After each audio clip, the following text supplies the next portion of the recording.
एक बेटी अपने बाप की दशा को जल्दी पहचान जाती है कि मेरे पिता के पास में इतना धन नहीं है, मेरी माँ के पास में इतनी दौलत नहीं कि मेरे माँ बाप मुझे अच्छे कपड़े दिला दें या अच्छे वस्त्र दें। बेटा तो डिमांड कर लेता है, बेटा तो खड़ा होकर कह देता है मुझे अच्छा पढ़ना है, मुझे वहां जाना है, मुझे मेरे दोस्त एंजॉय करने जा रहे हैं, मेरे दोस्त वहां जा रहे हैं, मेरे दोस्त वहां जा रहे हैं, मुझे जाना है, 500 रुपए दो, 1000 रुपए दो, 2000 रुपए दो। और बाप बेचारा जेब में से टटोल कर उस बेटे को दे भी देता है। पर बेटी कई बार ऐसी जगह आती है जहां बेटी का मन भी करता है कहीं जाने का, बेटी का मन भी करता है कुछ अच्छा खाने का, बेटी का मन भी करता है कुछ अच्छा पाने का, तो भी बेटी अपने बाबुल की दशा देखकर, बेटी अपने पिता की दशा देखकर, बेटी अपनी माँ की दशा देखकर उसके मुख से शब्द नहीं निकलता। क्यों? क्योंकि उसका भी दिल करता है कि मैं मेरे भैया जैसा करूं, मैं मेरे भैया जैसी पढ़ाई करूं, मैं मेरे भैया जैसी आगे बढ़ूं। हर बेटी की दिल तमन्ना रहती है, जब भाई को देखती है तो बेटी का मन भी करता है कि मैं ऐसा करूं। पर पिता की दशा देखकर, मां की दशा देखकर बेटी मौन हो जाती है, बेटी की मौनता हो जाती है। वो उस जगह पर मौन है, वो उस जगह पर चुप है, वो उस जगह पर शांत हो जाती है कि अब मैं अगर बोलूंगी और मेरे पापा के पास में नहीं होगा तो वो बेचारे क्या सोचेंगे कि मेरी बेटी को मैंने नहीं दिलाया। तो बेटी कभी नहीं कहती, हाँ जरूर जाकर जरूर देखती है, मेरे बाबुल के पास पहुंचकर पापा के पास में भले चली जाएगी, पानी ला देगी, चाय बना देगी, पापा मैं चाय ला दूं आपको, हाँ बेटा मैं आपको पानी ला दूं बाबू, हाँ बेटा मैं पानी रख दूं बाहर, हाँ बेटा मैं पाँव धो लूंगा। बाप भले बेटी का स्नेह और बेटी का बाप के प्रति स्नेह है। ये शिव महापुराण में अगर आज यमुना जी के जन्म की कथा निकली है, यमुना के कालंदी के प्रागट्य की कथा निकली है, तो ये कथा द्वारिका खंड में से कालंदी प्रसंग में से मैं बाच रहा हूं। अगर कोई पढ़ना चाहे तो पढ़ सकता है। कोई कहे कि यमुना जी का ये चरित्र कहां से लेकर आए, तो आप द्वारकाधीश कथा में से कालंदी प्रसंग को निकालकर उसमें पढ़ सकते, उसमें से प्राप्त कर सकते, आप उसमें से निकाल सकते। बेटी बेटी होती है। पटरानी यमुना 4 साल की थी पर यमुना जी के नेत्र पिता से नहीं मिलाए। आज भी यमुना के नेत्र नीचे ही है। अगर आप लोगों ने कभी यमुना जी का दर्शन करा हो तो जैसे मेरे श्री जी बाबा के नेत्र हैं वैसे यमुना जी के नेत्र भी नीचे हैं। यमुना जी के नेत्र सामने नहीं है, यमुना तिरछे नेत्रों वाली नीचे नेत्र है। कटाक्ष यमुना जी के नीचे है। बाबुल से नहीं मिलाती, बाबुल की दशा देखती है। और कितना सुंदर प्रसंग है, जब सूर्य नारायण भगवान परिक्रमा करते करते संध्या देवी के कक्ष में पहुंचते हैं, तब संध्या देवी बाद में जल लेकर आती है। सबसे पहले यमुना दौड़कर अपने पिता के लिए पानी लेकर जाती है। मेरा बाबुल आया है बहुत समय के बाद, क्योंकि ये कर्म में लगे हैं, ये धर्म कर्म में जब मनुष्य व्यस्त हो जाता है उसके लिए एक बेटी का होना जरूरी है, क्योंकि बेटी ही एक ऐसी होती है जो सम्मुख में आकर खड़ी हो जाती है। बाबुल ये लीजिए, मैं तुम्हारे लिए जल लेकर आई हूं। यमुना दौड़कर 4 वर्ष की बेटी और नेत्र बंद, तो मां संध्या कर रही है, अपना बाबुल आया है, आपका पिता आया है, सूर्य नारायण जी आए, भास्कर देव आए, रविकर आए, आप इनसे कुछ बोलोगी नहीं। यमुना मौन। कितना सुंदर प्रसंग है। जैसे पिता आए तो यमुना ने अपना मुख अपनी मां की साइड कर लिया और मां उसके बालों को हाथ से संवार रही है, यमुना के केशों को। पटरानी यमुना के केशों को मां संवार रही है। देखिएगा कितना सुंदर प्रसंग है। माता संध्या की गोद में यमराज जिस जंघा पर बैठता था, जिस गोद में बैठता था, उस गोद में उस स्थान पर यमुना कभी नहीं बैठी। बहुत ध्यान दीजिएगा कथा पर। शायद ये कथा आप लोगों ने सुनी ना सुनी, पर बहुत ध्यान दीजिएगा। मां संध्या की गोद में, अपनी माता की गोद में, जिस गोद में यमुना बैठती थी, जिस ओर बैठती थी, और यमराज जिस ओर बैठता था, यमुना उस यमराज वाली जगह पर भी नहीं बैठी।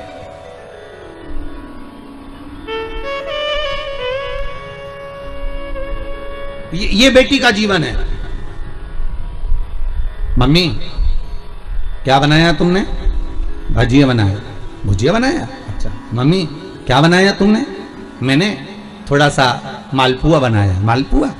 तो मम्मी भाई के लिए ले जाऊं, भाई को दे दूं। रसोई घर में से दौड़ दौड़ कर बेटी सबको परोसती है, सबको लाकर देती है, सबको खिला देती है। आखिरी में वो घोल मालपुए का कम पड़ जाता है तो माँ कहती है ले तू भी बैठ जा, मम्मी अब बना लो, अपन दोनों साथ खाएंगे। और जब मालपुआ मात्र 2 बनते हैं तो माँ कहती है तुझे भी खा लेना था, सबने 3-3 4-4 खाया, तेरे पास में एक ही आया। बेटी कहती है माँ भाई ने खा लिया ना, पिता ने खा लिया ना, अपन दोनों को एक आया, कोई बात नहीं, अगली बार फिर मालपुआ बना लेंगे, फिर खा लेंगे। बेटी का हृदय है, बेटी का दिल है, बेटी का दिल। जिनके घर में बेटी नहीं होती वो बड़े खुश होते हैं कि मेरे घर में बेटा ही बेटा है, बेटी नहीं है। हम बड़े भाग्यशाली हैं, हमारे घर में बेटा है, बेटी नहीं है। हम कहते तुम्हारे बराबर दुनिया में कोई कंगाल नहीं होगा, तुम्हारे बराबर दुनिया में कोई भिखारी नहीं होगा अगर तुम्हारे घर में बेटी नहीं है तो। कल एक भैया जी हमारे सामने खड़े होकर कह रहे थे गुरुजी ऐसा वर दे दो, मेरी बेटी की शादी है, बस अच्छे से हो जाए, आशीर्वाद। हम करें, आशीर्वाद की जरूरत ही नहीं है। 3 के भाग्य का धन हर व्यक्ति को मिलता है। पहला बहन बेटी के भाग्य का, दूसरा गौ माता के भाग्य का, तीसरा संत और ब्राह्मण के भाग्य का। अगर आपके घर में बहन बेटी आ रही है, आपके घर में बहनें आ रही हैं, आपके घर में बेटी ने जन्म लिया है तो उसके भाग्य का धन तुमको जरूर मिलेगा। दूसरे नंबर पर गौ माता अगर तुम्हारे घर में है, या तुम गाय को 1 रोटी दे रहे हो, गौ माता की सेवा कर रहे हो, भले तुम्हारी गरीब परिस्थिति है, भले तुम्हारे पास में कुछ भी नहीं है, तो भी तुमने अगर गौ माता की सेवा करी है, गाय को 1 रोटी दी है, गाय को चारा दिया है, गाय की सेवा करिए तो उसके भाग्य का धन तुमको जरूर मिलेगा। तीसरे नंबर पर है संत ब्राह्मण के भाग्य का। अगर कोई ब्राह्मण, कोई संत, कोई साधु, कोई सन्यासी, कोई तपस्वी, कोई साधक, कोई उपासक, कोई ब्राह्मण तुम्हारे घर में आया है, तुम उसकी सेवा कर रहे हो, तुम उसको 1 गिलास पानी भरकर पिला रहे हो, तुम उसको भोजन बनाकर खिला रहे हो, उसके भाग्य का धन घटेगा नहीं, उसके भाग्य का धन तुमको प्राप्त होगा। ये 3 के भाग्य का धन कभी नहीं कटता। पहला बहन बेटी के भाग्य का, दूसरा गौ माता के भाग्य का, तीसरा संत ब्राह्मण के भाग्य का। ये कभी नहीं घटता, ये बढ़ता है, ये घटने वालों में से नहीं है। अगर तुम्हारे घर में बहन बेटी आई है और तुमने उसको 1 साड़ी भी दी है तो तुम्हारे घटने वाला नहीं है, वो बढ़कर ही तुम्हें मिलेगी। तुमने गाय को अगर 1 रोटी दी है, उसका भाग्य तुमको प्रबलता में ही प्रदान करेगा। किसी संत ब्राह्मण को अगर आपने 1 गिलास पानी पिलाया, 1 अन्न का दाना खिलाया, 1 भोजन कराया, तो उसका पुण्य आपको प्रबलता में प्राप्त होगा, वो घटेगा नहीं। ये घटने वालों में से नहीं है कि घट जाएगा, ये प्रबलता में प्राप्त हो जाएगा।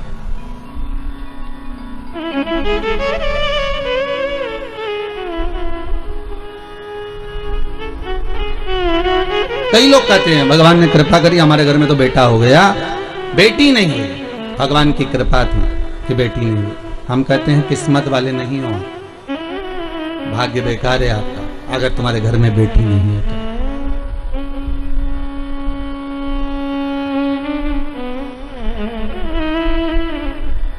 पूछा गया, किसी ने पूछा कि गुरुदेव जिसके यहाँ पर बेटी नहीं होती, आप कहते हो उसका भाग्य अच्छा नहीं होता, ये बताओ भगवान फिर बेटी क्यों नहीं देता? फिर तो उसको बेटी देना चाहिए, हर एक व्यक्ति के घर में 1 बेटी तो देना ही चाहिए। अगर 2 लड़के दिए हैं, 3 लड़के दिए हैं तो 1 कन्या तो देना चाहिए। हमने कहा गरुड़ पुराण में लिखा है कि बेटी भगवान जान करके नहीं देता है, क्योंकि 94 तरह के नरक में से एक नरक ऐसा है जो कन्यादान करने वाले ही छूट पाते हैं। जिसने कन्यादान नहीं करा होता उस व्यक्ति को उस नरक में पटका जाता है, और सबसे लंबा समय उसी नरक में पटका जाता है जो कन्यादान का होता है। तो भगवान भी सोच कर देता है कि इसको अगर नरक भेजना है थोड़ा बहुत, तो मतलब भले इसने पुण्य करा, भले सारे सत्कर्म करे, पर कन्यादान नहीं करा, तो भगवान कहता है इसके एक रास्ता नरक का खुला हुआ है, इसको नरक थोड़ा सा तो भोगना ही पड़ेगा क्योंकि कन्यादान नहीं करा।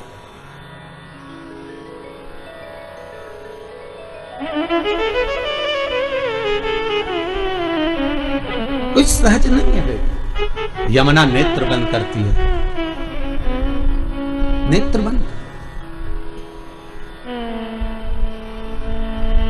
मां कह रही है, यमराज सूर्य नारायण की गोद में जाकर बैठे हैं, तुम नहीं बैठोगी जाके?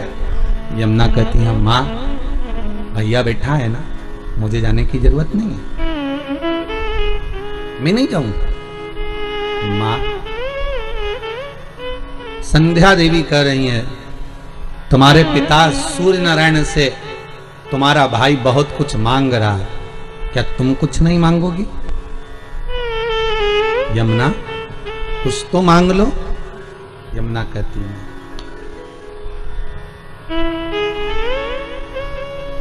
मैं नहीं मांगूंगी।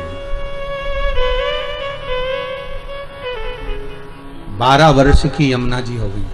कितने साल की हुई? 12 वर्ष की। इस कथा को आपने सुना ना सुना, पर आज यमुना छठ है, यमुना जी का प्रागट्य दिवस है। श्रीमद् वल्लभाचार्य जी ने यमुना जी के महत्व को बहुत दर्शाया। नमामि यमुना महम सकल सिद्धि हे तुम मुदा मुरारी पद पंकज स्फुरंत कंठम तटस्थ नवकानना प्रगट मोद पुष्पाम्बुना सुरसुरस पूजित स्मृतम श्री विभूति। यमुना के एक एक महत्व का व्याख्यान वर्णन श्रीमद् वल्लभाचार्य जी ने करा।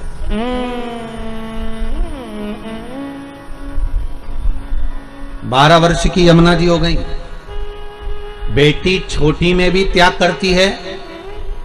अगर भाई भोजन करने बैठा है तो माँ बेटे को अच्छा दे देती है, बेटी को थोड़ा कमजोर दे देती है। कपड़े दिलाने लेकर जाएगी तो बेटे को अच्छा दिला देगी, बेटी को थोड़ा कमजोर दिला देगी।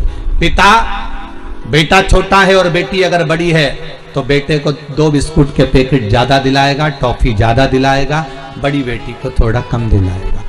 गम कितना खा रही है बेटी? यमुना गम कितना खा रही है?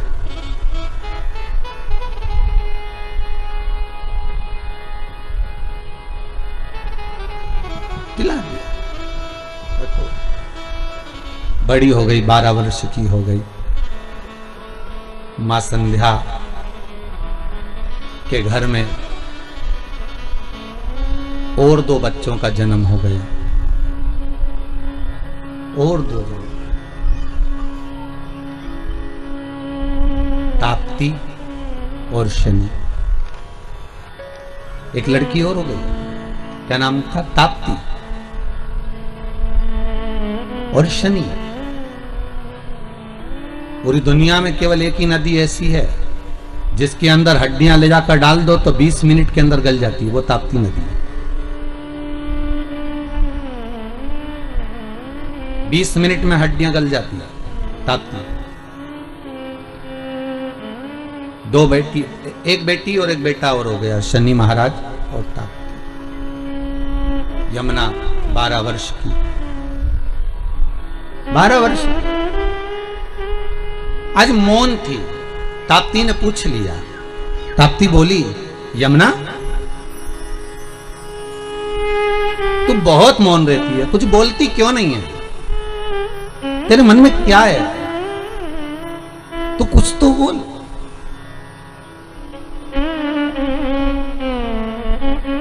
यमुना कहती है, ताप्ती मैं तुझे कहूंगी पर तू किसी को बोलेगी तो नहीं? ताप्ती कहती, नहीं नहीं मैं नहीं बोलूंगी। बता अच्छा क्या बात है, तू बोल, क्या कहना चाहती है? और धन्य है यमुना, धन्य धन्य। हरि खम्मा हरी यमुना मां झांकी अलबेल। धन्य।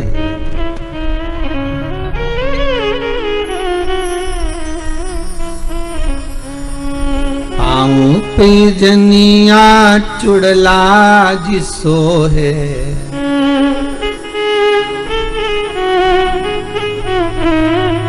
शीश चुनर मोरी माँ झांकी आलबेल। हरि खम्मम हरि यमुना माँ झांकी आलबेल। धन्य है यमुना, तू धन्य।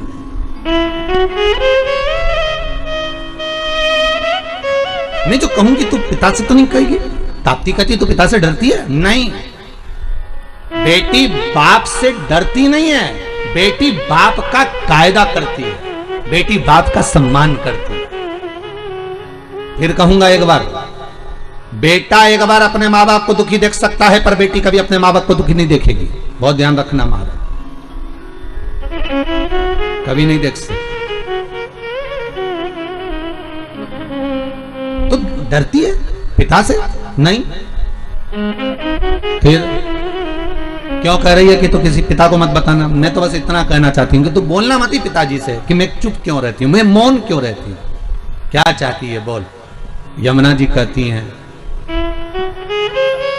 मैंने पिता के मुख से सुना है द्वापर में भगवान विष्णु का एक अवतार पृथ्वी पर होगा और भगवान कृष्ण रूप में देवकी के गर्भ से प्रकट होकर यशोदा की गोद में जाकर खेलेंगे और उनका श्याम वर्ण रहेगा, बड़े श्याम वर्ण के वो रहेंगे, सांवरे वो रहेंगे। तो फिर दिक्कत क्या तेरे को? तू क्या चाहती है? यमुना जी कहती हैं बस मन में वही श्याम की मूर्ति समा गई है, अब उस सांवरे को मुझे अपना बनाना है। पर दिक्कत एक हो गई है, क्या कि सांवरे श्याम है और मैं बड़ी सुंदर गौरी। कहते हैं 33 कोटि देवताओं में सारे देवी देवताओं को लाकर खड़ा कर दो और उन देवी देवताओं की पुत्र वधुओं को खड़ा कर दो, उनकी बेटियों को खड़ा कर दो, उसमें भगवान सूर्य नारायण के सारे बच्चों को खड़ा कर दो, सारे देवी देवताओं की संतानों को लाकर खड़ा कर दो, उसमें सर्वश्रेष्ठ सुंदरता अगर किसी की थी तो महारानी यमुना की थी। इतनी सुंदर, इतनी गौरवर्ण, पूरा शरीर गौरा, मां बड़ी सुंदर, बड़े बड़े नयन, पर पिता के कारण नीचे दृष्टि रखती थी। इतनी सुंदर मां यमुना थी, इतनी सुंदर, अलौकिक। कहते हैं मां यमुना के चेहरे पर जब केश आ जाते थे तो कहें स्वयं ताप्ती नदी आकर, स्वयं ताप्ती मां आकर कहती थी जीजी ये केश थोड़ा सा सवार ले, तो घनी सुंदर लगती है।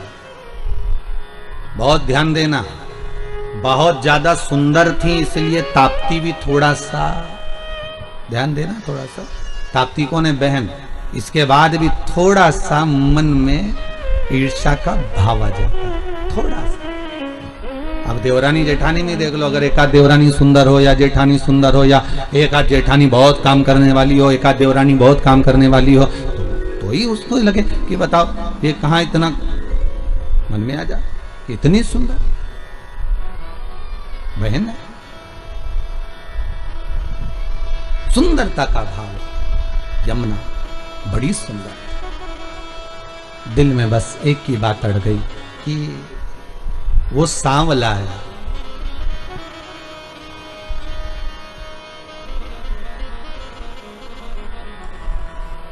एक हमारी माँ, हमारी अम्मा, हमारी माता जी शादी में एक गीत गाती थी बन्ना बन्नी में, वो हमको याद आता है कभी कभी यमुना जी के प्रसंग में। मैया मन में यही पछतावना, बन्ना बन्नी में हमारी माँ गाया करती, तो हमको थोड़ा सा याद कि मैया मन में बड़ा पछतावना, मैं गोरी रही री बरसावरा, बन्नी काहे करे पछतावना, तेरी मैया गोरी री पिता सांवरा। हमारी माँ गाया करती है। तो शायद यमुना जी का प्रसंग वही वर्णन कर रहा है कि मैं इतनी गोरी, मैं इतनी सुंदरवान, और मैं जिसको स्नेह करती हूँ, जिसको मैं अपना द्वापर में जाकर बनाना चाहती हूँ, वो सांवरा है। मेरे पिता कह रहे हैं कि वो श्याम वर्ण का है, वो सांवरा है।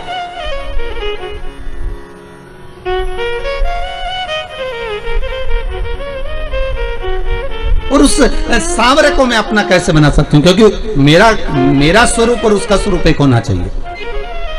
मैं क्या करूं तू बता। तब ताप्ती ने बड़ा सुंदर भाव कहा, एक काम कर, कृष्ण को पाने के लिए बहुत सुंदर संवाद तुलसीदास जी ने भी लिखा है, जब तक तुम्हारे हृदय में शंकर नहीं बैठेगा, तुलसीदास जी कहते हैं, तब तक तुम राम कथा में प्रवेश नहीं कर सकते। जब तक राम तुम्हारे अंदर नहीं आ सकता, कब आएगा राम? जब तुम शंकर की कथा में प्रवेश करोगे। राम कब मिलेंगे? जब तुम शिव कथा में प्रवेश करोगे।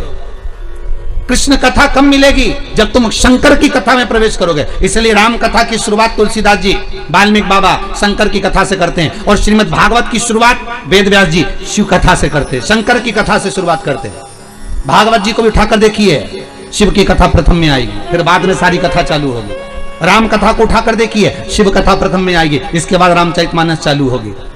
विष्णु पुराण उठाकर देखिए, सबसे पहले शंकर का प्रसंग आएगा। अगर हमें जिस देवता की आराधना करना है, स्वयं देवी भागवत, नवरात्रि में अगर आप देवी भागवत पढ़ रहे हो, नवरात्रि में अगर देवी भागवत को सुन रहे हो, तो देवी भागवत का विस्मरण करोगे तो सबसे पहले शंकर की कथा आएगी।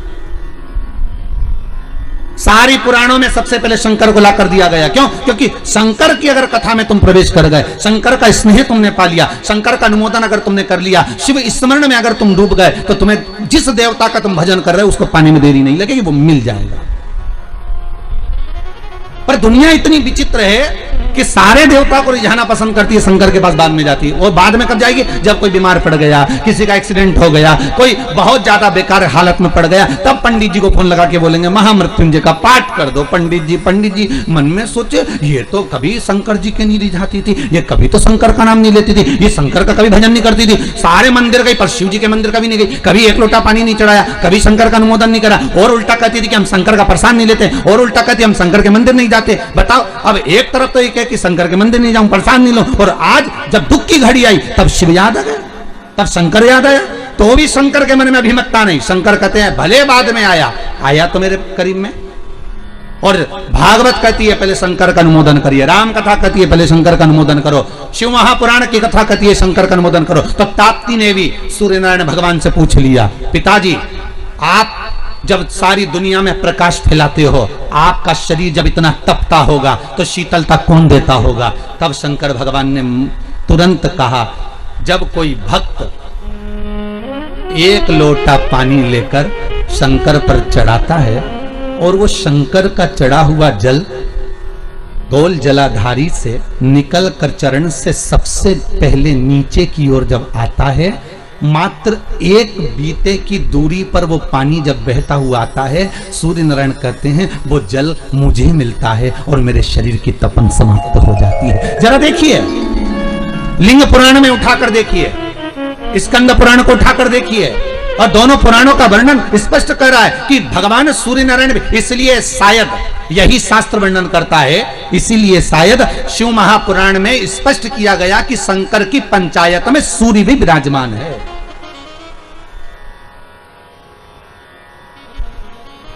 शंकर जी की पंचायत का मंदिर है क्या पांडे तारा में कहीं? शिव पंचायत का? अरे बोलो तो सही, शिव पंचायत का कोई मंदिर है? नहीं है। शिव परिवार का तो होगा पर पंचायत का नहीं होगा।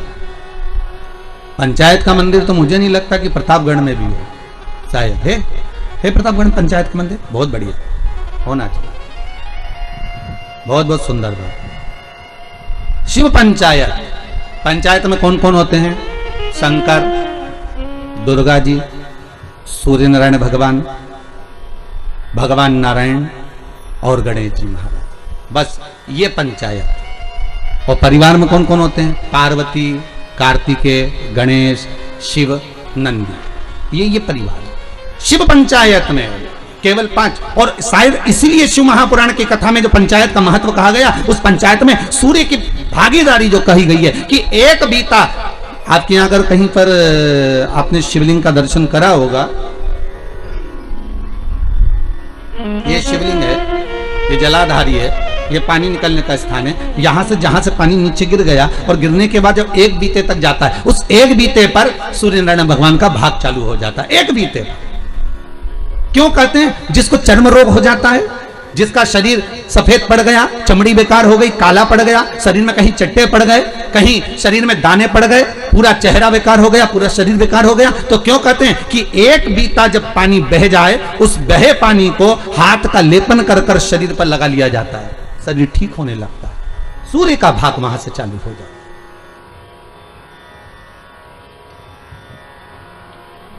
शिव पंचायत का बड़ा महत्व है महाराज जी।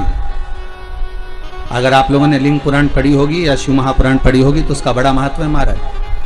कहते हैं अदालत में अगर कोई केस चल रहा है, चाहे वो नौकरी से जुड़ा हुआ हो, चाहे सर्विस से जुड़ा हुआ हो, चाहे प्रॉपर्टी से जुड़ा हुआ हो, अदालत में अगर कोई केस चल रहा है और बहुत समय से चल रहा है और उसकी कोई सफलता नहीं मिल रही, कोई सफलता नहीं मिल रही, तो शिव पंचायत के मंदिर में जाकर महाराज 5 पुष्प, एक एक पुष्प एक एक देवता देवी को समर्पित कर दो और उनके चरण में मक्खन का लेपन कर दो। काय का लेपन करना है? माखन का लेपन कर दो और 5 देवताओं के सामने चौमुखी 5 दिए लगा, 4 बत्ती के घी के, गाय के घी के, एक एक देवता के सामने एक एक दिया लगाओ पंचायत का, और काम ना कर कर वापिस लौट कर आ जाइए। वो केस विजयता अगर देगा तो आपके पक्ष नहीं देगा, हार नहीं सकते।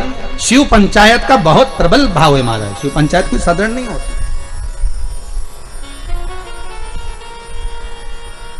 कोई लड़का लड़की का विवाह हुआ हो, तलाक हो गया हो, दूसरी बार शादी नहीं हो रही हो, बहुत परेशान हो गए और विवाह नहीं जम रहा हो, तो शिव पंचायत के मंदिर में बैठकर 5 देवताओं पर जल और उस जल में चंदन मिलाकर चढ़ाया जाता है महाराज। केवल 3 प्रदोष चढ़ा देते हैं, चौथी प्रदोष तक तो बाबा कृपा ही कर देता है महाराज। शिव पंचायत का इतना महत्व है, शिव पंचायत कोई साधारण नहीं होती महाराज।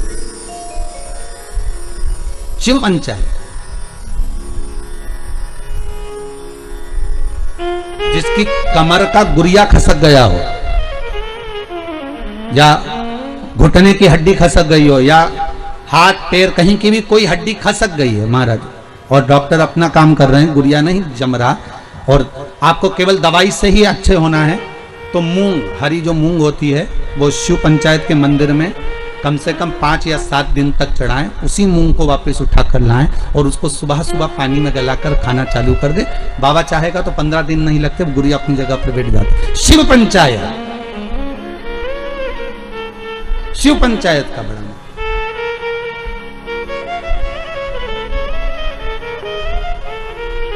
सहज नहीं है शिव पंचायत। तो भगवान शंकर की कथा कह रही है। अगर कहा मान लो मैंने कह दिया, ताप्ती कहती है मैं पिताजी से पूछूं, तो पिता से कहा पिताजी आपके शरीर पर इतनी ताप पड़ती है, ए बाबुल ए पिता।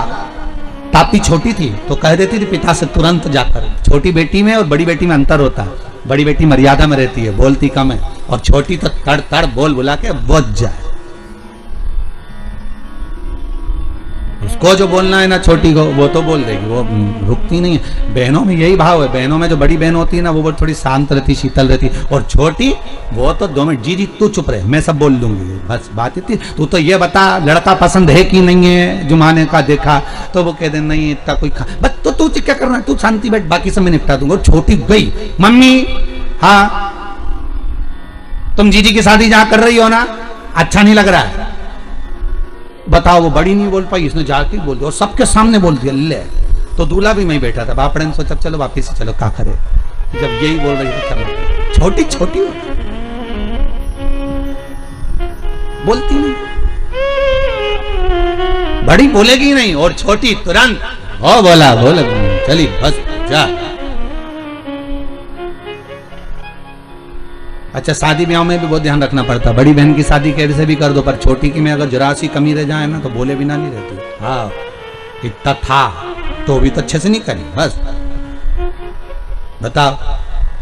तो छोटी छोटी होती है, हम तो कहते छोटी खोटी भी होती है, छोटे खोटे बहुत उद्यमी भी रहते, बोलने में भी एकदम फटाक, जो बोलना है बोल दिया।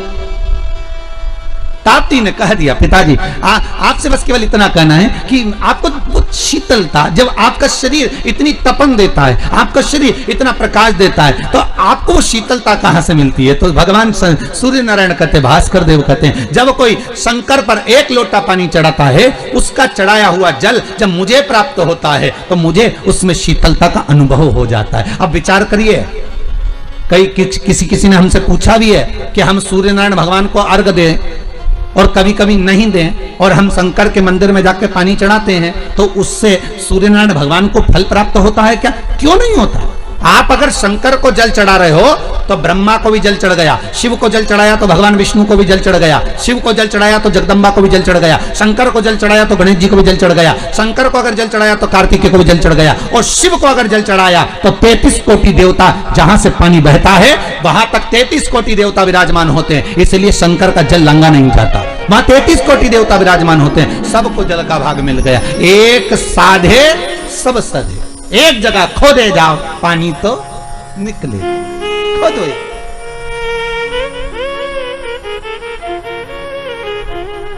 मिल गया।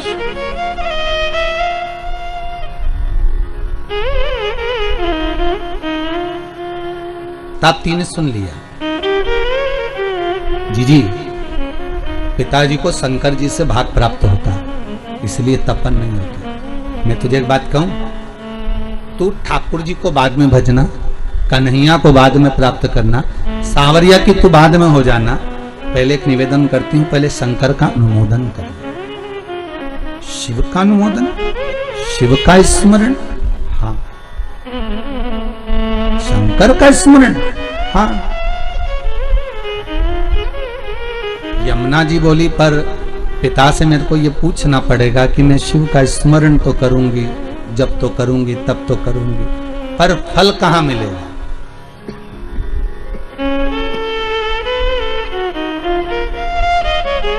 फल कहां मिलेगा? बहुत ध्यान दीजिएगा महाराज। शिव महापुराण की कथा कहती है, देवलोक में कितना भी अच्छा काम कर लेना उसका कोई फल नहीं मिलता। फिर से बोलो एक बार, किस लोक में? देवलोक में। देवलोक में जाकर तुम भगवान का भजन करोगे उसका कोई फल नहीं मिलेगा। बहुत ध्यान दीजिएगा। देवलोक में जाकर तुम कथा सुनोगे उसका कोई फल नहीं मिलेगा। देवलोक में जाकर तुम दान दोगे उसका कोई फल नहीं मिलेगा। देवलोक में जाकर तुम एकादशी